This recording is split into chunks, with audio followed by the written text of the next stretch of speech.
What's poppin', crackin', shaking, baby? It's your boy Q.U.E from the award-winning #1 spot, man. Hey, it's definitely an honor and a pleasure, man, to introduce my next guest, man. We got the Renaissance man right now, man, doing big things, man, in the H, man, both money and abroad, man. Sure, we'd had him on the show before, man, so we had to get him back again, man, give us an update on what he got going on. Like I say, the Renaissance man, the influencer, man, hip-hop artist, businessman, entrepreneur, man, all the above, man. We got the one and only Kornbread Capone in the building, man. What's happening? What's happening with you, man? Glad to be back, baby. Already, man. Anything else would have been uncivilized, you feel me? Yeah, man. I waited for this one. Already, man. How you feeling right now, man, since the last time we talked to you, man? I know you got a lot going right now. I'm happy, man. Like, I have nothing but good things to say. Yeah. You know what I'm saying? It's been a lot of good. Already, man. Unpopular Honesty podcast doing numbers right now. You know what I'm talking about, man. Would you speak to us a little bit about that, man? How did the Unpopular Honesty podcast come about? Well, at first I had Flames radio show, Mm-hmm. but then Flames radio show went on a hiatus, and I said I needed something to fill in that space. That became Unpopular Honesty. Yeah. The change in my Unpopular Honesty, it was probably, I'll say by summertime, when I said, you know what? I need to move my platform to a place where it will be appreciated. For sure. For sure. And once that happened, it seemed like it's nothing but good came after that. Because doors started to open up. Opportunities started to present themselves. People start reaching out saying, yeah, I do want to be on the platform. A lot of good came out of just moving it from where it was to where it is now. Yeah. I'm happy about that. Yeah. Man, that's awesome. Very happy. That's awesome. And how did you come up with that name, man? I kind of have my own, you know, what I feel you got it from, because, I mean, you pretty much brutally honest on that mug, no filter, you feel me? But how did you come up with Unpopular Honesty? I think I said it in a song. Yeah. I said, and that's usually how a lot of the nucleus of a lot of my creations begin. I end up saying it in a song and not realizing till I come back and I listen to it and I say, what? But Unpopular Honesty was just something that I said, well, in hip hop, you don't have people being honest because it's a lot of ass kissing, boot licking, dick licking, testicle riding. Come on. It's a whole bunch of BS, and nobody wants to be honest and say, you know what, this is bullshit. Yeah. You know what I'm saying? Yeah. And even me, I mean, with having a platform called Unpopular Honesty, trust and believe I be wanting to get on there and say some raw shit. But because of YouTube and its guidelines, and you can't say certain things, I can't really just come out and say what I really want to say. Yeah. But the people that know me personally know how I feel. Yeah. So you gotta be political on that, man. You have to be political. You know. Yeah, I know how it is though. But like I told you before, even when you had me on the show, man, like I love the content, man, because like you pretty much bring back that nostalgia or the essence of what hip hop was, or at least putting out that information. You feel me? Before, I guess hip hop kind of made this turn or transition into what it is now. You know what I'm saying? 50 plus years, you know what I'm saying? Hip hop has been around. So what do you feel like what's the turn of hip hop? I guess I don't want to say necessarily for the worst, but what do you feel like hip hop made its transition from the music that Kornbread loved to listen to man, there's some bullshit. I say it happened by 2007 because that's about the time frame that I stopped listening to secular radio. I stopped watching award shows. I just withdrew from a lot of things because I felt like pretty much since the 2000s, somebody had just been adding water to hip hop. Every year they add a cup of water, a cup of water. And then by the time you get to 2007, this is a unique time because digital is coming into play. The old school way of making music falling out of the mix. Right. Then you got the internet, you know, with the opposites of YouTube and all these streaming platforms.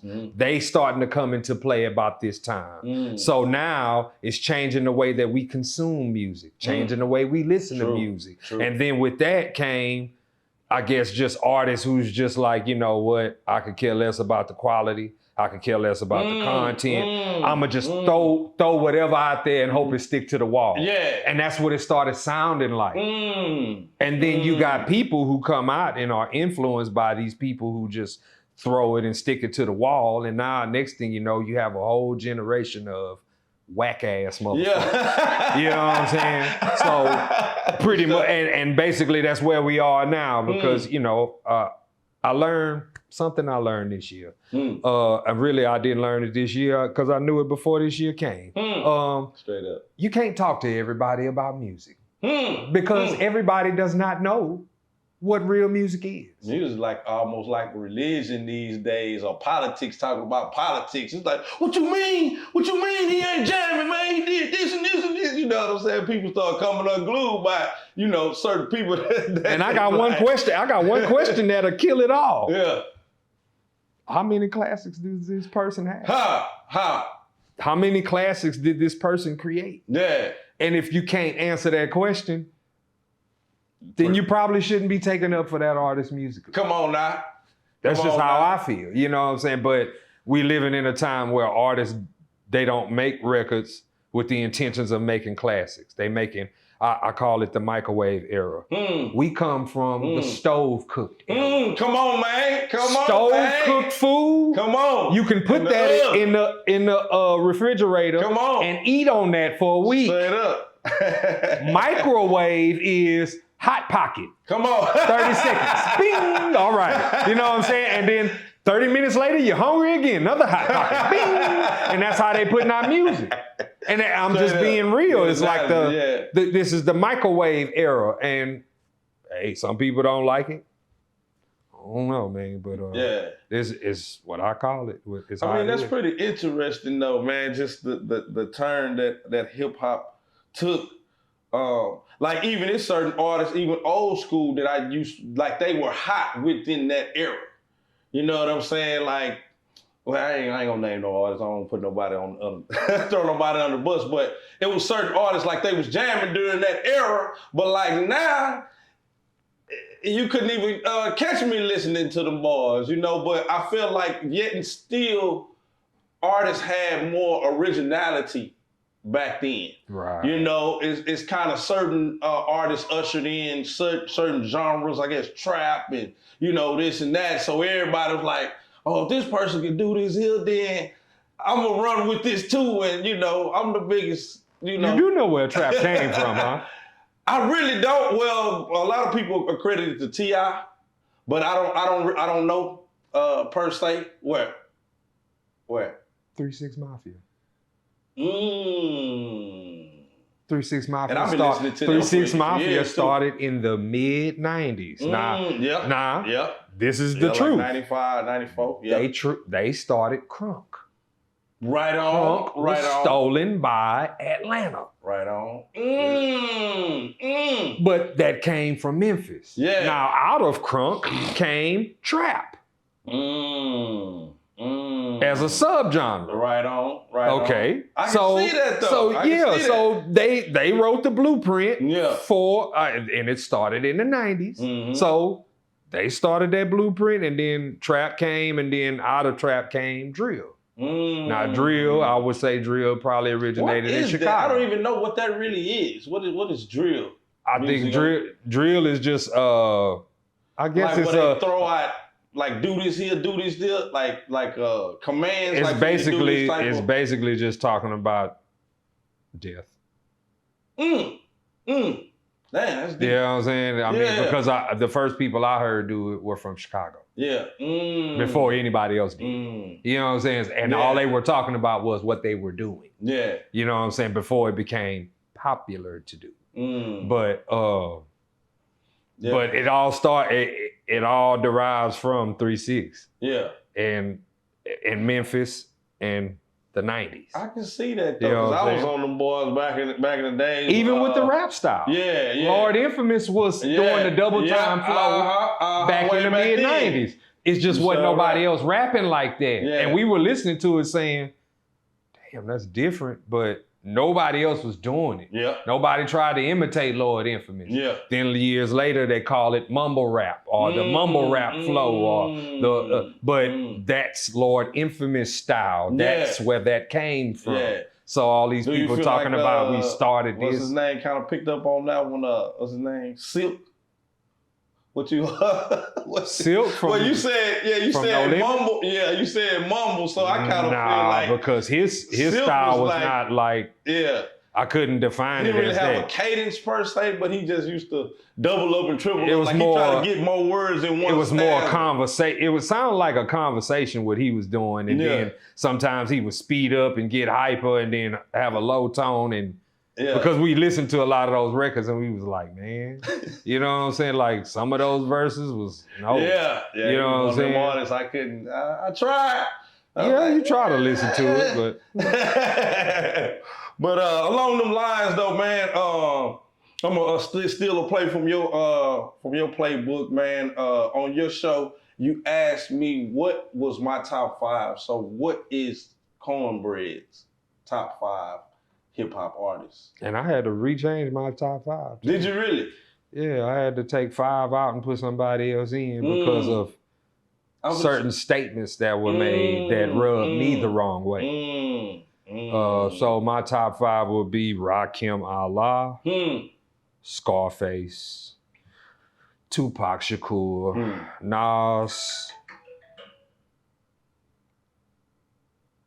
and I'm gonna put for 5, I'm gonna put Jigga in there. You know what I'm saying? And my 5 was Andre 3000. Gotcha. But now and this came with the flute. It's not that. It's how he chose to promote it. Yeah, gotcha. Before the album came out, it was a meme that was going around that said, "I feel too old to rap. I'm 48 years old." Yeah.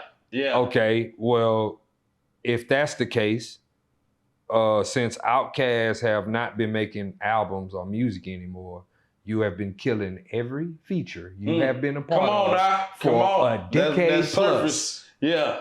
And I got them all and I heard them all. Yeah. So it's funny to me. And then at the same time we are having this conversation, you have people who are in their 40s and 50s who are still putting out great music. Nas just put out a classic album, King's Disease 3, and he is 49, about to be 50. Killing it. You know what I'm saying? So all this ageism, that rubs me the wrong way because why does rap music have to have an age? I don't hear this talk about rock and roll. Come on, man. They don't put an expiration date on no other genre. They don't do that with no other genre. No other genre of music. And you mean to tell me because you have more young artists than old? Well, I'm sorry to tell you, but the best rappers are in their late 30s, 40s, and 50s. I agree. And everybody whack is under the age of 30. Come on. So let's just go on and really be truthful about it. Yeah. Because nobody under 30 has a classic anything. Yeah. That single album, mixtape, anything. Yeah. And yet you have people in their late 30s, 40s. And J. Cole killed every he's been on this year. Come on, man. He just murdered Nicki Minaj. Yeah, come on. Oh, did he really? I ain't heard that one. Man, please. I heard the one with him and Drake, though. He murdered him, too. Yeah, he killed that mug. Yeah. He murdered him, too. Yeah. It ain't hard to do because he whack, but too, whatever. But, you know, every feature he been getting on, he been killing them. Yeah. Nah, that's true, though. That's true. Like, and he's like the saving. He's him, Kendrick, Crit. I give props to Wale and I give props to Big Sean. They like the saving graces of rap Yeah. currently. Yeah. As far as the mainstream is concerned. And then there's underground. Right on. Which has a who's who of people. A plethora. You know what I'm saying? And really, artists, though. underground is more entertaining than mainstream. Absolutely. Actually. Kind of like college compared to the pros. It's like, yeah. Nah, that's so true though, man. Why do you feel? Cause like it's certain artists. I guess I don't know. I guess maybe their music doesn't necessarily resonate with me at this moment. Like it's a lot of old school artists that still are dropping music, but it's like I be listening to it and I be like, like I just heard Q.U.E Rap dropped a new album, which was hard though, I thought. You know what I'm saying? Contrary. But like just some artists that I hear, you know, and I be like, But like I guess in your opinion, I guess what do you feel? I guess is it something within that artist they should know when it's time for them to just let it go? Cause like I don't necessarily want to say age, but could it be because it was kind of like Quentin Tarantino, like he said he wanted to stop making movies kind of while he was at the top of his career. He felt like if he started making anything after that it wouldn't be, you know, as good as he feel like some of his previous films. I feel like every man should know their limitations or know when it's time to take the ball and go home. But if you still got it though, if you hard, if you still got it, you still got it. Feel like, but now, and who's to say, you know, because people, I've you know, Prince did it to his grave. Michael Jackson did it to his grave. James Brown did it to his grave. Whitney did it to her grave. So it's really no stopping, really. You know what I'm saying? I feel, now, I didn't mean to cut you off, but just based off what you said, though, it just seems, I mean, if you're a good artist and you got a track record for doing good music, you kind of have the formula of what it is to make good music. So you kind of, you know what I mean? Yeah. I guess that's kind of what, you know, why certain artists can continually to make music, you know what I'm saying, at whatever age and still be jamming. You know what I mean? Yeah. Recently, is an artist who put out an album and I was disappointed. I'm not gonna say the album or the artist, but it just sounded like, let me make something for right now that people can latch on to right now, and in particular, this younger generation. And it's mixed results. Yeah. Because you got some people that like it, and then you got people like me who like, they ain't even listening to it. Right. I mean, at least I gave it a chance to listen to it because the artist is from my era. Right. You know what I'm saying? So I'm gonna always give you that consideration. Right. But when I looked at the track list and saw the features, I got turned off because, you know, you first of all, the features can make or break your album. Yeah, and that is true. And let's just say this ain't no classic album by no stretch of the imagination. You know what I'm saying? So we can go on and put that out there. But what I'm saying is, if you're an artist and you have been doing what you have been doing successfully, you don't have to try to fit in. Right on. You can do you and make people adjust to you. Yeah, for sure. Because I've watched Nas did similar with his work with Hit Boy. It was an updated producer who gave him an updated sound. Right on. And it worked for him. But he stuck to his formula. He ain't, you know, of course, I mean, he might have made a couple of records with a couple of whack artists. Right. But it wasn't an abundance. Right. It wasn't a, you know what I mean? It might have been 2 songs where he had some rappers who were, you know, less than 10% of his skill set on it. You know what I mean? But other than that, it was cool. You know what I'm saying? Because, and it helped him get a Grammy, it helped him get Grammy nominated, all that. Yeah. And it introduced him to a new audience of fans. Yeah. In addition to the ones that's been rocking with him since the 90s. Yeah. Now, that other artist should have looked at that and said, yeah, maybe that's what I should have done instead of just working with this new artist, and thinking that, oh, okay, I'm gonna put it all on one album. push it out there and it's gonna do good. Yeah. It don't really work like that at all. And then the remakes, a lot of people, man, please stop remaking people's songs. If y'all not gonna do them justice, y'all keep fucking these people's songs up, trashing these people's. These songs are terrible. That was hits all of before. them. All of them, man. Man, you heard that what they did to get throwed, man? No. Come on, man. Come on, Come on, man. Come on, man. Get throwed. Come on, man. UGK, rest in peace to the pimp. Yeah. Come on, man. Man, they not get throwed, man. I wasn't feeling that. And I'm pretty sure there's some people in H-Town that's like, it might have been too soon. No, it ain't about too soon. It's just about, I guess it's about who he put on it and the execution part of it. Because the start of the song itself, he did good. Yeah. I don't have no problem with what he did, but maybe the hook could have been better. Definitely could have got a better feature artist on it too, because he sounded like he was out of place. Oh, I'm gonna have so to take that mug I'm like, yo, that's not cool. That ain't kosher. But it's a bunch of remakes. You know what I'm saying? I ain't heard one remake that made me say, yeah, they did that. That's what's up. I ain't heard not one. Yeah, nah, I haven't. Not one. They keep fucking people's songs up. Y'all need to stop sampling. Yeah. Straight up. Straight up. Nah, straight up. Now, especially if you're going to do it no justice. Yeah. But I was just going to say, well, would you agree that it seems like most artists that kind of speak like real life situations kind of have more of the longevity. You know what I'm saying? Of course, like a Pac, you know what I'm saying, that's talking about real life situations and, you know, different scenarios and stuff like that of real life that kind of never goes out of style. You feel what I'm saying? Because history repeats itself, you know, a lot of the, you know, the same things continue happening. So would you agree with that? Like it's kind of what makes a good artist or a longevity artist that pretty much speaks about like real life situations. Like I would say NOS is probably one. It may not be something that he necessarily went through, but he'll talk about, you know, things that's going on the streets of New York and, you know what I mean? Like just along them lines with it.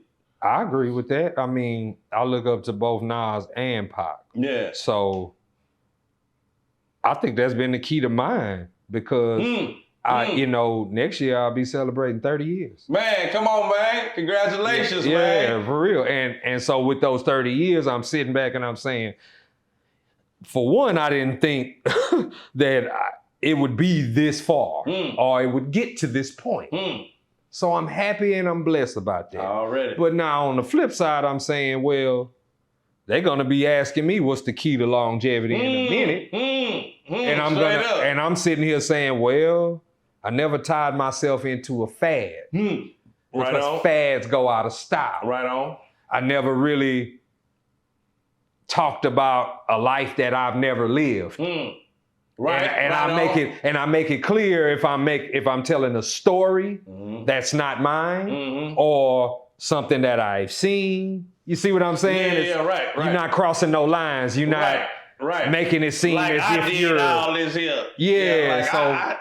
Never, you know, I never tried to bring the street element into my music because I didn't want to divide my fan base. I want red and blue buying my shit. Straight up. You know what I'm saying? Yeah, straight up.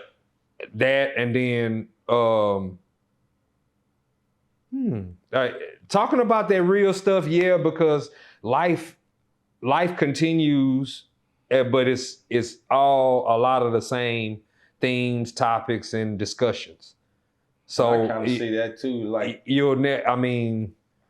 the best example of that to me was Pac. Yeah. Because he had essentially the world in his palm. I mean, if you were happy, you put on "I Get Around." Right. If you're thinking about your mother, you're gonna play "Dear Mama." Right. If you and your partners together and y'all crunk, ain't nothing but a gangster party. Straight up. But if you're upset and you're about to ride, you gonna play Machiavelli. Yeah. You know what I'm saying? So look at how I broke all that down. You saying, man, how does this one artist have And then there's so many other records because you can be with a girl and you can play Can You Get Away? Yeah, straight up. Or you can be with a girl and you can play How Do You Want It? Yeah. You know what I'm saying? Man. So he got so many that go so many different ways. And that's how I learned. And I learned from that. And I said, well, yeah, you gotta have that versatility. You know what I'm saying? You gotta be able to, I guess, meet everybody. Yeah. You know what I'm saying? Essentially where they are. Right on. And musically, yeah, I've done that. And I seen you posted, man, the difference. Running them numbers up, you know, the year in with Spotify and stuff. Well, it has been an incredible year. I mean, this year, I mean, as far as professional is concerned, you could get better, but this was an exceptional year. I mean, I dropped 2 albums in 1 year. I had a movie come out in February. Yeah. Like 3 weeks. Is that the Bread-demic? Bread-demic came out in February. Got you. Cutthroat, Texas, the movie came out the end of February. Gotcha. And then I seen The Power of Cinema. Yeah. Oh, man. Oh, man. Yeah. Hey, let me tell you something. I'm going to talk to everybody out there that's listening, that's watching. Hey, if you haven't done a movie, do one.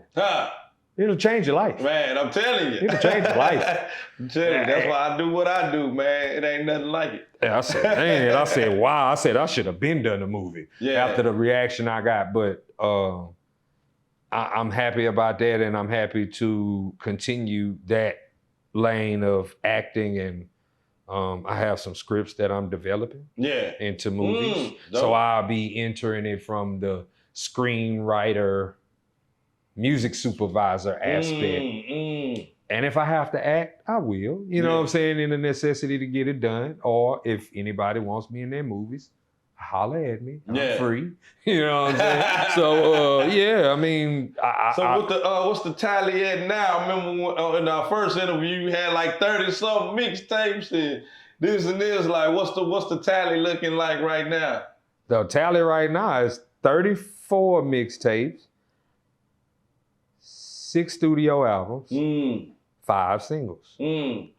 Now that's gonna change because got the Unpopular Honesty now with the movies and all that added on too with it. Oh yeah, but see, there's some elements that's still missing because, well, the documentary, I have been working on the documentary seriously within this last year. And what's the name of that one? And it's called Bread-demic, the Kornbread. Okay. Very good documentary. I mean, I thought I was gonna be finished with it by now, but things are getting very good. Greatness, man. You can't rush greatness. And I don't want to take your time on it. I don't want to miss nothing that could potentially happen. So I'm still filming. I'm gonna be filming into next year as far as that's concerned. And then there's a book.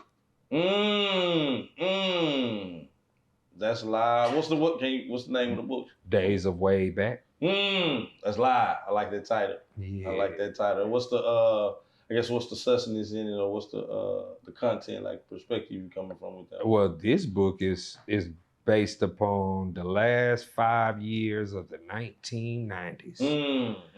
It starts at the summer of 95 and it ends the summer of 2000. What was golden about that era? Well, I met a group of, it almost like became family with a group of friends who I knew who were all from Beaumont. You know, I was introduced to them through my brother. Then we all started kicking it. We would, blow and rap, and next thing you know, not too long after us kicking it, we find out, oh, they're a rap group.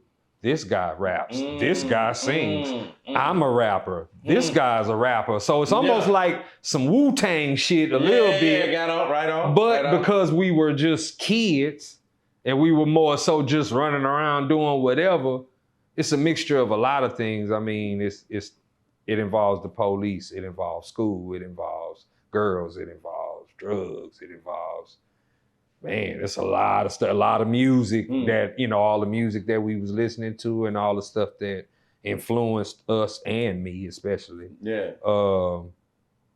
And then there was some times that I guess changed the course of all our lives, especially when you get towards the end of the book. Right. And then, but it's a great book, and I'm already writing on the follow-up now. Huh. And days away. I'm not gonna stop, man. Yeah. We're gonna continue. Already. Keep the party going, man. Turn water to wine, you feel me? That's what I'm like too, man. Like God give us so many talents, man. And I'm like, man, I'm trying to use them all. Like you say, I ain't put no expiration date on, you know, when I can get it done. I'm getting it done. You feel me?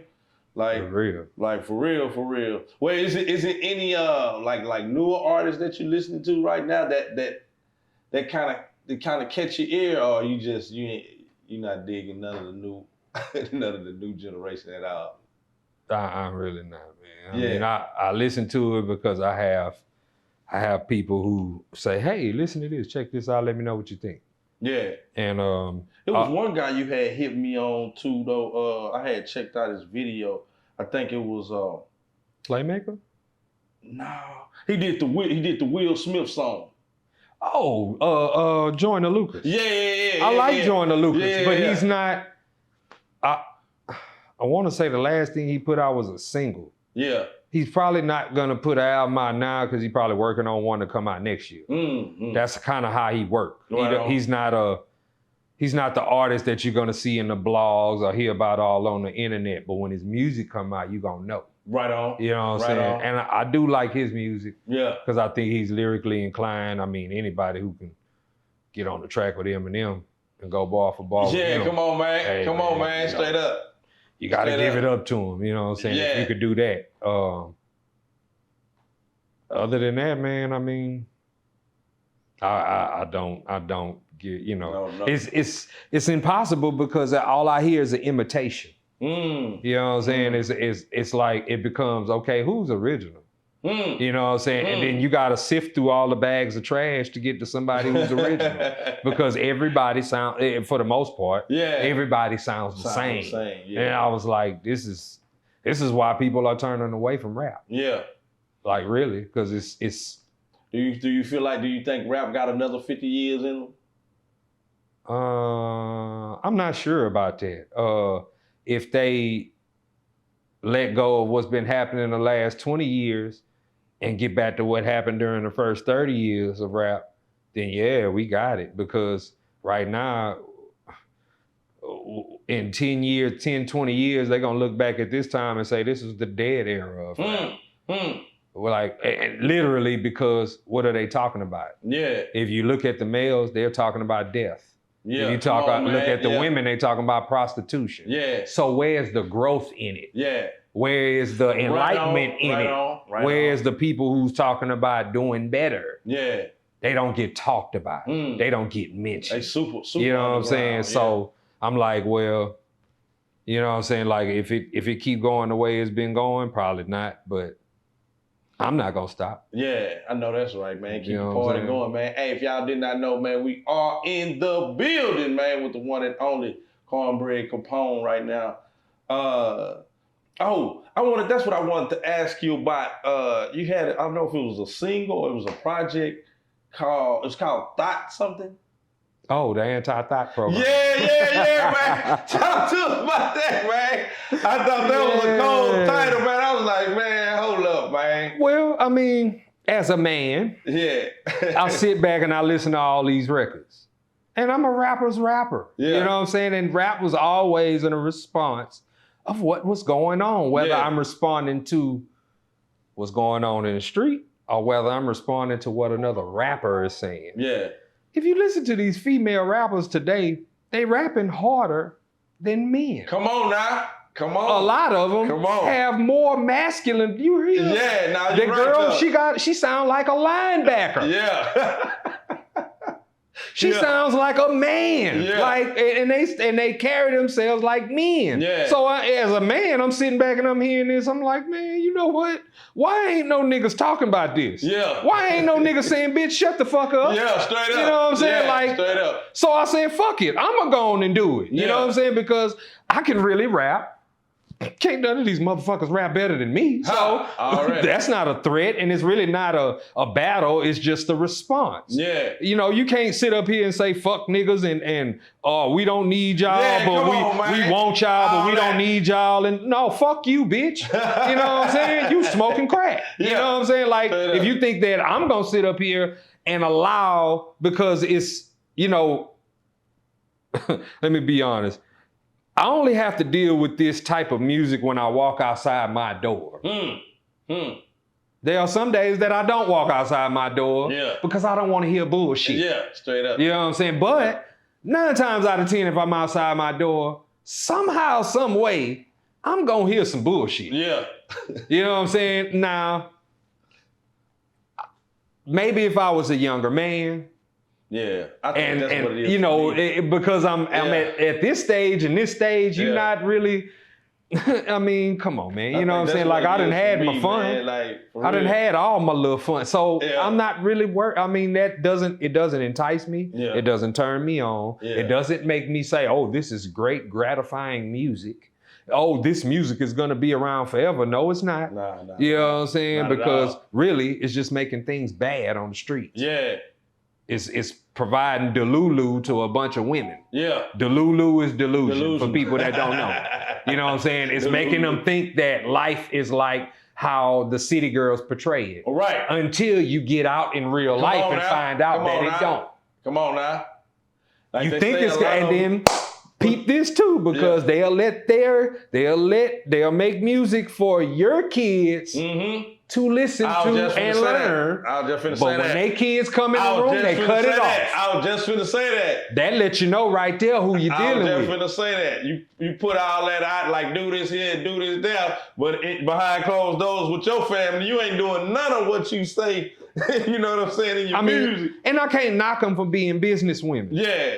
At the end of the day, they selling the product. I get that. The product is selling, and then they go home to a husband and some children. Right on. The women that they selling it to are going home to their motherfucking self. Yeah. Come on, man. Come on. You know what I'm saying? So come on. So who's fooling who? And then these lyrics are written by niggas. Come on. Are you serious? Come on. You know what I'm saying? We're going to be all the way 100 about it. Yeah, straight up. Nobody wants to be real, but hey, it's the truth. Already, man. Unpopular honesty at its finest, man. You feel me? For real, man.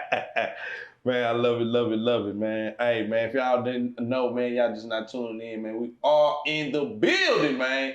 The one and only Kornbread Capone right now. Shoot, man, I got so many questions, man. OMR for life, man. What does OMR stand for? One Man Records. One man, come on, man. One Man Records. Come on, I wouldn't have guessed that one. One Man Records, man. So I guess obviously that's self-explanatory. You pretty much. It'll be 30 years of that, nigga. Behind the scenes, in front of the scenes, you're putting the music down, doing the recording, just everything. Yeah. I can dig that. Shout out to the good people at One Man Records. Already. Lil Idly. Straight up. Man, that's what it is, man. I think we pretty much covered everything. Oh, I wanted to speak on, man, like I say, been doing big things, man. Doing shows around the world right now, you know what I'm talking about. Got an opportunity to do a show with Devin the Dude. Right. Yeah, man, how was that experience, man? That was probably the best performance experience I have been through since I've been making music. Yeah. Really, let's take it back a little bit. I want to give a shout out to Murder One. Already. And Italy. Because before the Devin the Dude show, I had a chance to perform at K. Reno's birthday party. That was live. And I had a chance to perform at Point Blank's birthday party. Yeah. And both of those was, I mean, if you grew up listening to that music, and then all of a sudden now you're in a blessed position to perform with them, you feel honored, you feel blessed. Absolutely. You know what I'm saying? Now the Devin the Dude show, that was the most fun I had because we was in there chilling. You know what I'm saying? We was in there blowing. You know what I'm saying? I mean, everybody was singing along to the lyrics, met the man, took a picture with the man. Everything with that, it was so cool. Nothing bad happened. I didn't have nothing bad to say about nothing that happened that night. It was the coolest experience. You know what I'm saying? So I look forward to more cool experiences like that in the future. You know what I'm saying? Already. Shout out to Devin the Dude, man. You know Straight what I'm up, saying? man. Shout out For to real. Devin the Dude, man. Well, you got anything you want to plug upcoming? I know you got the car show. You can plug that again, or any other upcoming shows, or tell people about the Unpopular Honesty, how they can catch it, like all that. Unpopular Honesty is Thursday night, 7 p.m. on my YouTube channel, YouTube/Bread TV OMR. Shout out to Al B and the Old School Crank It Up 5 Tsunami, happening May 19th, 2024, Houston, Texas. Already. And the #1 spot will be in the building, you feel me? The next string of albums that will come out from One Man Records will be Double Jeopardy, coming very, very, very soon. One Love Volume 2, which is part 2 to the compilation that we put out probably about a year ago. I have a solo album called Take It How You Wanna, which is dedicated to the memory of my brother, rest in peace. Already. Flame. Yep. Already. Some singles. I got a single called Positive Vibes, very, very kid-friendly type record that'll, have a music video with it. And let's see, the book, the documentary. Oh, I'll be DJing at my family reunion next year. Man, boy, go do DJing. Yeah. Hey, shout out to my family reunion. Hey, we're gonna be in Houston. I think it's either June or July. It's a weekend. I know they got me Friday and Saturday night. I'll be DJing, so it'll be my first time stepping in that position since I was a teenager. Yeah. But everybody should know that I'm not playing no noise pollution. So don't ask me. I am going to be playing Zydeco because that's what my aunt asked for. And then when she say I can jam, then I'm going to be playing some 70s music because I love 70s music. I'm going to play some 80s, you know what I'm saying? And then we going to end it with that real hip hop from the 90s, baby. You know what I'm saying? Because that's my forte right there. You know what I mean? So if y'all want to come out, you know what I'm saying, show your love, it'll be in H-Town this coming summer. And man, look forward to the movies. Look forward to everything. Already, once again, it's on, man. Suits and Slabs, another show that'll be April 28th. 2024 in Houston, Texas. And that's the only shows I know about at this point. If there's any more shows, I'll let you know. And we done did this back and forth, so I got to get you on my show. Oh yeah, once again, man. Once again, man, we definitely got to do a follow up, man. And I want to also say, man, boys, been back in the stew, man. I know we had one song that we was working on, but I managed to, I guess right here, live in person, man. I like to do an EP with you or something, man. We can do like a 5-track, 6-track album or something. Just, you know what I'm talking about? Why not, just man? gonna Let's run make it, man. You feel me? I got the beats. I'm pretty sure you got some beats too. Yeah, we can collab on it now, man. We can pass them back and forth or whatever. I got this concept, this and that, vice versa. And then we just run it like that, you feel me? Yeah. So, man, y'all heard it here first, man. Hey, #1 spot exclusive, man. Hey, we're going to make that one happen. Okay. Shoot, man, I think that's pretty much it, man. You got any last minute shout outs or anything you want to speak on? Shout out to everybody that's been supporting, because when I looked at my numbers on Spotify, I was very shocked when I found out that my rising fan base is in the United States. Mm. And it was a little weird because it's like, I remember when I put out The Difference and the fan base was mostly overseas. And I was like, damn. I was like, I didn't know, That's amazing. That's amazing because Yeah. you're like, damn, people on the other side of the world listening to it. But this year, for all I have done, the rising fan base is the United States. Yeah. And I was like, wow. You know what I'm saying? And one of the cities that are in my top 5 is none other than Houston, Texas. Already. So with that being said, shout out to Houston, Texas. Straight up, man. Thank you from the bottom of my heart. This is my second home. I dream about Houston every night. Still dream about Taco Cabana all the time. That'll never stop. You know what I'm saying? So one love to Houston. I love y'all. Thank you for listening. Thank you for streaming. Man. Thank you for coming out to the shows. Please don't miss them, man, because there's going to be a lot more. And real quick, man. I've been checking out every periodic corner of my eye periodically, man. The apparel. Man, talk to us about that because I seen the Bread basketball jersey you had. So is this a new line or talk to us? We trying to get it there because I'm looking at the merchandise and I'm saying, man, I need to, when I step to these shows, I need to have merchandise. Already walking billboard. These is just for me to wear personally, Got but you. now I do plan on making a line of shirts. I have designed a bunch of them. We plan to do some hats if I can find, you know what I'm saying, something to this degree. I would love to do that. Yeah. And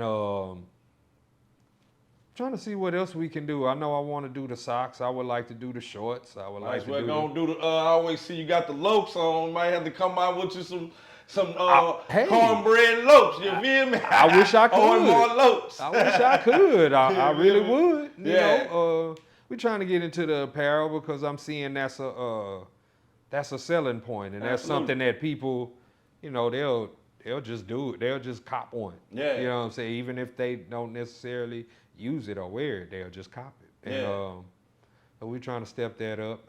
Is it gonna be a line?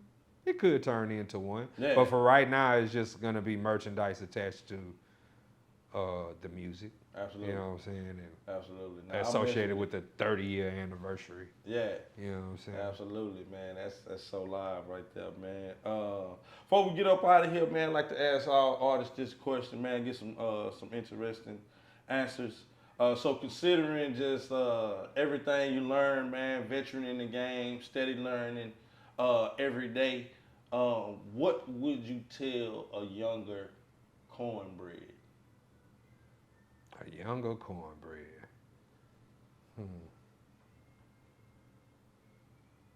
I would tell a young Kornbread, don't believe the hype. Because there is, it's a part of this game is smoke and mirrors. And you only realize this once you get to a certain point. You understand that a lot of what you see, a lot of what you hear is just for image. It's just for entertainment purposes. A lot of it is not, in fact, reality. It's made up. It's make-believe. It's wrestling. You know what I'm saying? Come on. and that's something that I did because I was under the pretenses of if I'm listening to somebody and they talking about some gangster, that they really a gangster. Right. But then when you find out, they'll tell you on TV, oh no, I'm not no gangster, I just make music. Come on, man. You know what I'm saying? And I didn't get mad, but I'm like, when you're a child, you don't know no better. Yeah. So you think all this is real until you grow up and you realize, no, this is just for entertainment. Just like Arnold Schwarzenegger don't blow up cop cars in real life. He do it in a movie. Yeah. You know what I'm saying? So it's a difference. And that's what I would have told young. And that in the business, because nobody wants to tell the young artists about the business. They'll put their jewelry and them cars in front of you and expect for your eyes to be fixated on that. But yet they're not telling you the importance of publishing, not telling you the importance of ownership, not telling you the things that's gonna benefit you in the long run. Yeah. They're not gonna give you that. That's the information that you have to either find in a book or somebody with game is gonna have to sit you down and say, hey, put you on it. Let me show you how to do this. Yeah. You know what I'm saying? So the business and the don't believe the hype, that's what I would tell young Bread. Yeah. You know what I'm saying? Man, that's awesome, man. And that just kind of made me think about what you had, one of your shorts you had just put on YouTube not too long ago, like how Fat Joe came out and went on said like 95% of, you know, his music that he was talking about, he must do. I'm just glad that I'm not the person that believed in everything he said. You know what I'm saying? But I'm saying like, wow, like, you know, that's kind of, no, for wow, real. 95% of your music you lied? Come like, on. Damn. That's like, crazy. Yeah, it's like, it's kind of, I guess it's easy to believe and kind of hard to believe at the same time, because I feel like early hip hop, it kind of was more so based off of real life. This is what I do, or at least people around me. I'm speaking on these, you know, type of things. But on that same token, it's like if you were really doing these things, you wouldn't too much talk about it. You know what I mean? Right. Like if something that was gonna get you sent to jail, or you know what I'm saying, you ain't gonna too much talk about it if you really done it. Right. you feel me? I agree with that. So I can kind of see both sides of it. Then I guess it depends too on how you articulate. You know what I'm saying? And say so many things, and you know, in the way that you put it. Cause like Larry June, he got several songs where you know the song that the word that he wants to rhyme with it, but he doesn't say it. Right. You know what I'm saying? He'd be like, cause we got them folks listening, or you know what I'm saying? He might say it within a creative way and then go on to something else. You feel me? Right. Cause he like, you know, he could be one of those people that really done it. So he like, you know what I'm saying? I don't want to incriminate myself. Right. Kind of like a type situation. But yeah, man. Hey, we could talk for years and years and years, man. I appreciate you taking out your time, man. Of course, you know we're gonna do another update, man. Number one spot ain't showing no signs of stopping or slowing down, man. So we're gonna definitely keep the party going, man. I appreciate you taking out your time as always to sit down with us, man. Appreciate you too, brother. And on that note, man, we signing out. If you ain't at the number one spot, you're number two. And nobody remembers number two. Remember that, baby. We out of here. Yeah.